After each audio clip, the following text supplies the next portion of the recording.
Let me tell you about Blinky Rodriguez. Blinky is an ex-champion kickboxer. One of his sons was killed in a gang drive-by shooting in Los Angeles.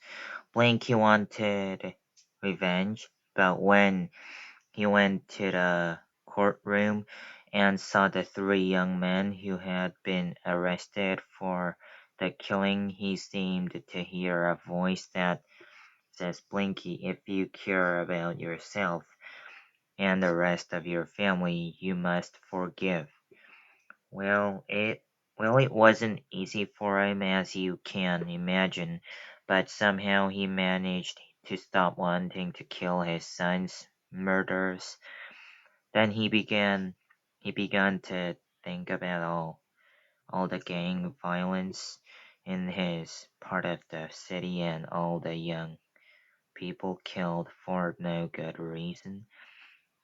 He began talking to the Latino gang leaders of the neighborhoods, and he persuaded 75 of them to sign a peace treaty. 1 year later, there had been only one murder involving members of those 75 gangs, prepared with between 40 and 50 killings in each of the previous 2 years. Blanky sure made a difference. Then there is a Gary Hunt. He lost his sight when he was flying a helicopter for the U.S. Marines. When I first met Gary, he seemed to look me in the eye as we talked. I watched him perform extraordinary good magic with cards to group kids. Although I knew he was blind, I felt sure he could see something, at least light and dark. But he is in fact 100% blind. It is just that he has learned to overcome what he calls his blindisms. He does skydiving and cross-country skiing and jogging, and he plays golf. Most important, he is a great guy with a with a great sen- with a great sense of humor.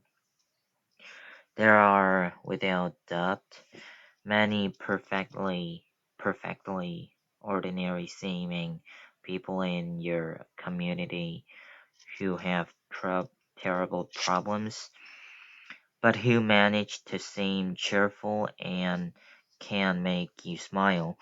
Yet they have every right to complain and moan. If you know some of them, send me their stories so I can share them too, and tell me incidentally about you. What are you doing to make the world a better place? I try to spend as much as I can at Gombe. It makes me sad that I can only get there for such short visits. But then I think how lucky I have been. I spent years and years doing what I wanted to do, most of all being with wild, free chimpanzees in a forest. Now is my paying back time, trying to repay the chimpanzees and the forest for all the wonderful time I have spent with them. As I have said, I feel I can do that best by sharing my discoveries and my thoughts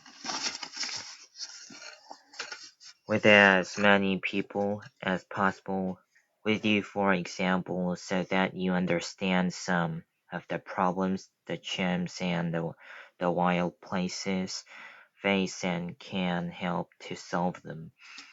While I was in the Gombe area for one of our wildlife awareness awareness weeks, showing the local people some of the wonders of chimpanzee life.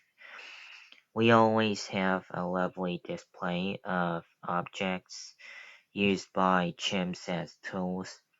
We now know they use different objects for different purposes wherever they have been studied in Africa, so we can talk about chimpanzee cultures.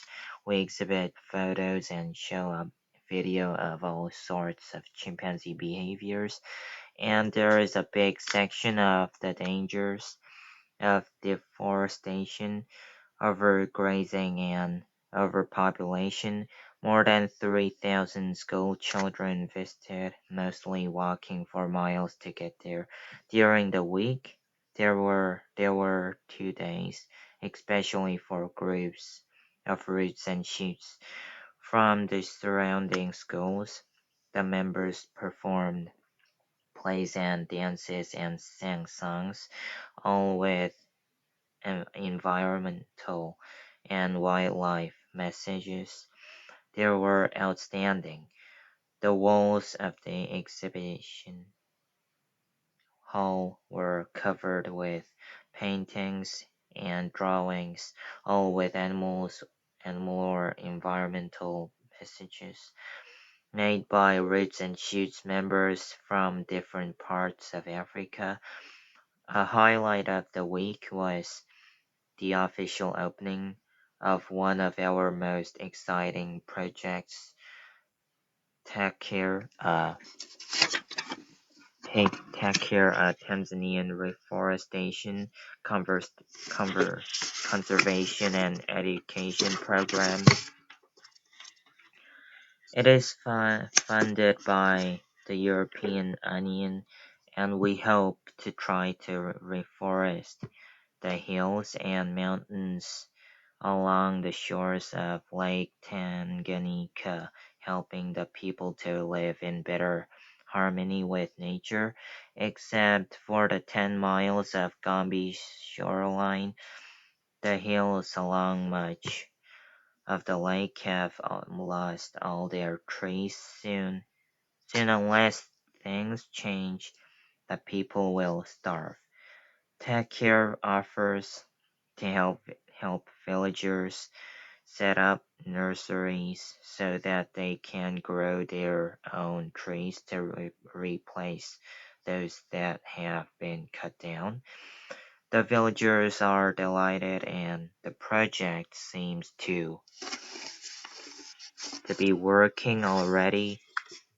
Already there are nurseries in 12 villages along the lake. Of course, Roots and Shoots is a very important part of the project. Soon we expect there will be clubs in all the 12 villages.